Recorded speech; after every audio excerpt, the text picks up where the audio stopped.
Hello.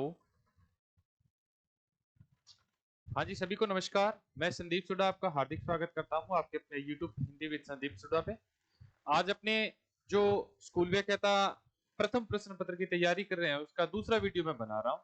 इससे जितने भी पीछे एग्जाम हुए हैं स्कूल व्याख्याता के प्रथम प्रश्न पत्र के जितने भी एग्जाम है उन सबका वीडियो मैं आप तक पहुंचा रहा हूँ, जिसमें हिंदी व्याकरण आपके जितने भी 4% हिंदी व्याकरण के मिल रहे हैं वो चारों के चारों प्रश्न आपके जितने भी पेपर में पहले स्कूल व्याख्याता में पूछे गए प्रथम प्रश्न पत्र में वो सारे आपको यहाँ सोल्यूशन करवा के दिखाऊंगा। और उसके बाद में अपने क्या है कि दो चार वीडियो है वो वीडियो भी अपने साथ में साझा करेंगे। साथ में मेरा भतीजा है, ये भतीजा क्या है कि मेरे को ऑपरेट करता है। मैं थोड़ा सा टेक्निकल कम जानकार हूँ, ये साथ में बैठा रहता है। तो अभी और अपने बात करते हैं, चलो वीडियो शुरू करते हैं। इस वीडियो में अपने बात करेंगे जैसे ये जो पेपर है ये पेपर 15 नवंबर 2022 को जो एग्जाम हुआ था, 15 नवंबर 2022 को जो एग्जाम हुआ था उस एग्जाम में पूछे गए जो हिंदी से संबंधित प्रश्न थे उन प्रश्नों का अपने विश्लेषण करेंगे। हाँ जी,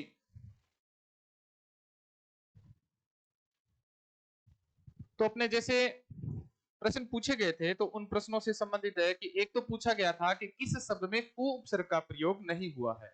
इस शब्द में कु उपसर्ग का प्रयोग नहीं हुआ है। ठीक है, तो जैसे एक तो है ये कुफल है, एक इसमें कुमार्ग है, एक इसमें कुरूप है और एक इसमें कुसुम है। अगर इसमें पूछा जाए तो कुपसर्ग का प्रयोग नहीं हुआ है तो कुफल है ना, इसमें जब भी कोई ऐसे प्रश्न पूछे जाए उपसर्ग और प्रत्यय के, पिछले वीडियो में भी मैंने आपको साझा किया था कि कोई भी प्रश्न पूछा जाए उपसर्ग से संबंधित, कोई भी प्रश्न पूछा जाए प्रत्यय से संबंधित, तो पहले आपको मूल शब्द देखना है कि इसमें मूल शब्द क्या हो सकता है। अगर इसमें मूल शब्द फल आ सकता है तो इसके पहले क्या लग रहा है, तो कु लग रहा है। ये जो कुमार्ग है तो कुमार्ग के पहले जैसे कु और मार्ग लग रहा है तो ये कुमार्ग हो जाएगा। ठीक है, इसमें भी उपसर्ग कौन सा लग रहा है, तो कु लग रहा है। ये जैसे कुरूप है तो कुरूप का भी अगर अपने जैसे मूल शब्द और उपसर्ग देखेंगे तो इसमें कु के रूप शब्द लगने से कुरूप बन रहा है। लेकिन ये जैसे कुसुम है, अब आपके प्रश्न तो देखो चार ऑप्शन पूछे जाएंगे तो चार ऑप्शनों में ऐसे ही प्रश्न आएंगे कि डाउटफुल। अब कुसुम में अगर दिमाग लगाए तो ऐसे हो सकता है कु प्लस में सुम। अब सुम नाम का कोई शब्द नहीं होता, सूम सूम जरूर होता है, दाता का विलोम शब्द होता है सूम। सुम मतलब कंजूस होता है, प्राप्त करने वाला। तो जैसे ये कुसुम है, कुसुम का पर्यायवाची है, कुसुम फूल का पर्यायवाची है भाई। कुसुम सुमन पुष्प, ये जो कुसुम है ये फूल का पर्यायवाची है। तो इसमें कौन से शब्द है जिसमें उपसर्ग का प्रयोग नहीं हुआ है, तो कौन से में नहीं हुआ है, तो कुसुम शब्द में को उपसर्ग का प्रयोग नहीं हुआ है। अपने अगला प्रश्न देखते हैं कि इसमें क्या है कि विलोम शब्द पूछे गए हैं। विलोम शब्द पूछे गए हैं कि किस विकल्प का विलोम शब्द युग्म असंगत है। ऐसे प्रश्न भी पूछे जाए, थोड़ा सा इसमें कॉमन सेंस लगाना। ये जो वीडियो बना रहा हूं ये स्कूल व्याख्याता की सेकंड पेपर की तैयारी कर रहे हैं हिंदी, उनके लिए नहीं है। उसके साथ साथ में जो फर्स्ट पेपर की तैयारी कर रहे हैं जिनके मूल सब्जेक्ट हिंदी नहीं है उनके लिए है कि उनके चारों के चारों प्रश्न सही हो जाए।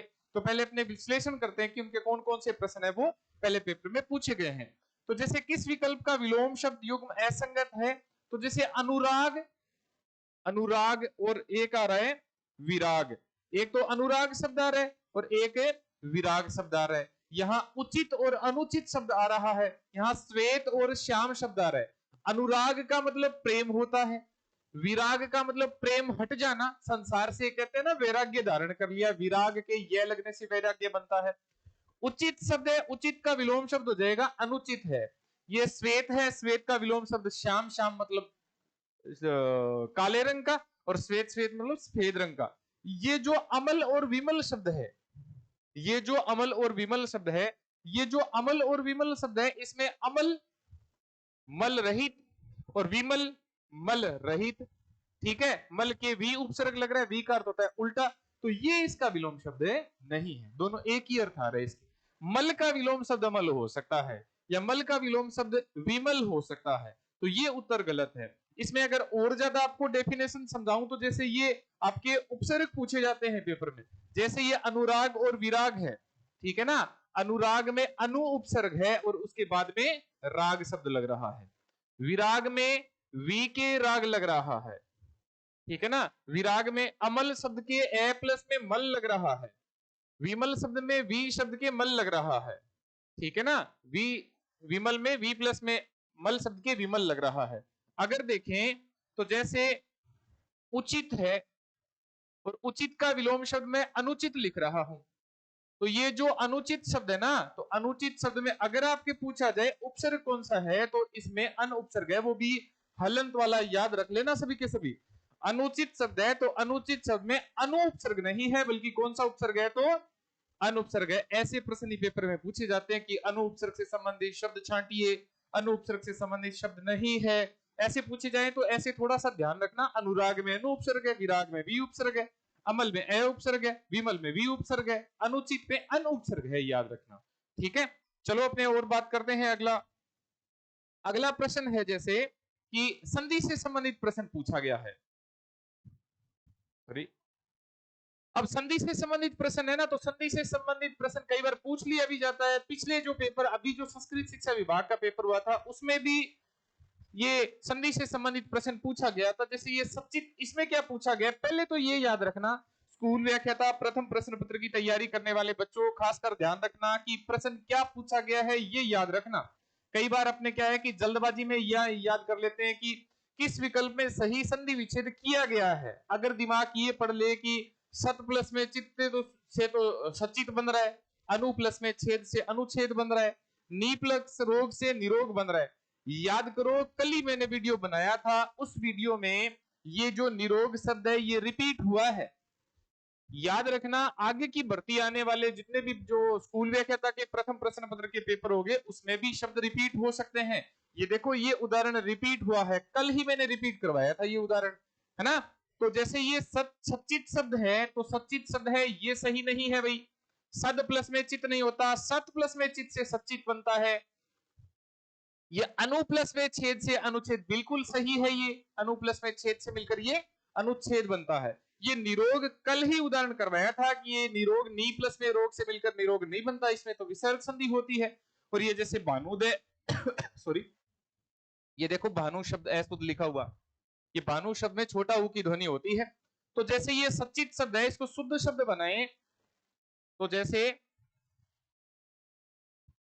ये सचित है, तो इस सचित शब्द की संधि होती है सत और प्लस में चित, और इसमें कौन सी संधि होती है, तो इसमें व्यंजन संधि होती है, ठीक है। अभी जो शब्द आया है अनुच्छेद, तो अनुच्छेद है, उसमें अनु शब्द के छेद लगने, सॉरी, ये अनु शब्द है, इसके छेद लगने से ये अनुच्छेद बन रहा है। और इसमें व्यंजन आगम संधि है। व्यंजन आगम संधि में क्या होता है कि कभी भी स्वर आ जाए और स्वर के बाद में छह आ जाए, तो बीच में च का आगम हो जाता है। किसका आगम हो जाता है, तो च का आगम हो जाता है। ये अनु प्लस में छेद से मिलकर अनुच्छेद। ये आरएस की मुख्य परीक्षा में भी पूछा गया है, ये आपके स्कूल व्याख्याता में भी, अगली भर्ती में भी जरूर पूछा जा सकता है। सॉरी, जैसे निरोग है, तो नी प्लस में रोग से मिलकर ये निरोग बनेगा, और ये विसर्ग संधि का अपवाद है। ये विसर्ग संधि का अपवाद है भाई, याद रख लेना, ये विसर्ग संधि का अपवाद है।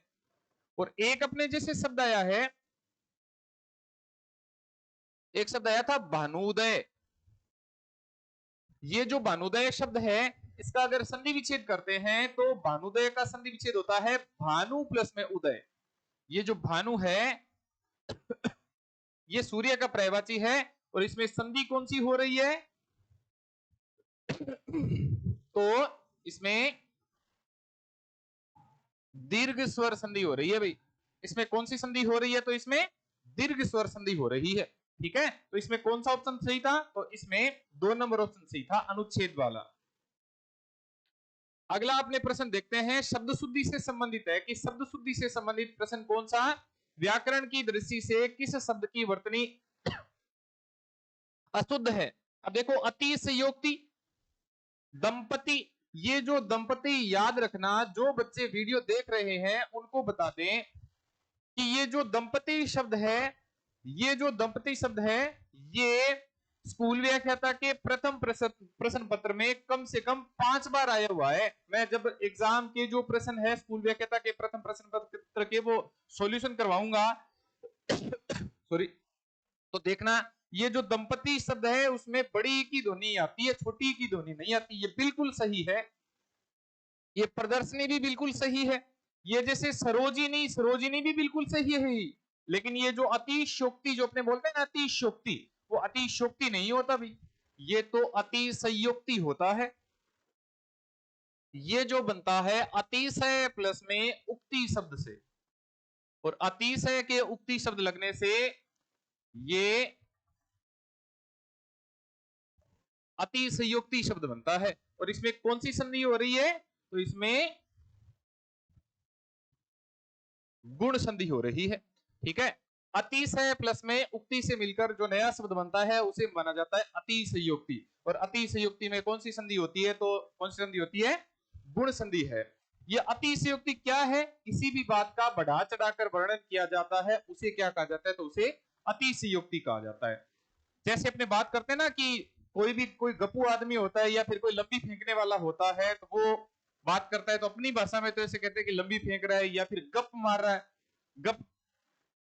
लेकिन साहित्य की भाषा में उसे क्या बोला जाता है? तो उसे क्या बोला जाता है? अतिशयोक्ति बोला जाता है। ये महत्वपूर्ण भी है।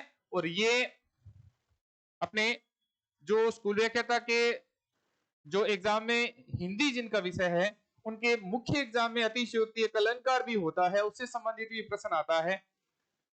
एक ये वाक्यांश के लिए एक शब्द में वाक्यांश के लिए एक शब्द में भी ये पूछा जा सकता है कि अतिशयोक्ति का वाक्यांश के लिए एक शब्द क्या होगा? तो किसी भी बात का बढ़ा चढ़ाकर वर्णन हो उसे क्या कहा जाता है? तो उसे अतिशयोक्ति कहा जाता है। हाँ जी, वीडियो कैसा लगा? ये चारों प्रश्न कैसे लगे याद रख लेना। ऐसे ही रोजाना आपको 4-4 प्रश्न है वो प्रोवाइड करवाते रहेंगे।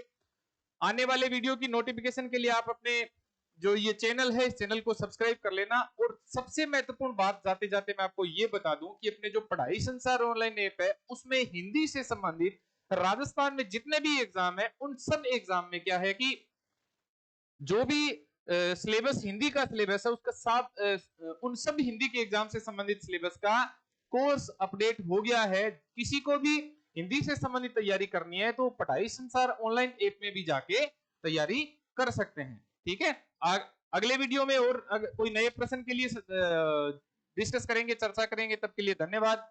वीडियो कैसा लगा कमेंट बॉक्स में जरूर बताइएगा। अगले जो वीडियो में बताऊंगा कि आगे आपको जो भर्ती में जो प्रश्न पूछे जाते हैं उन प्रश्न से संबंधित कैसे आपको और ज्यादा कितनी तैयारी करनी पड़ती है और आप तक साझा करूंगा। तब तक मिलते हैं अगले वीडियो में। धन्यवाद।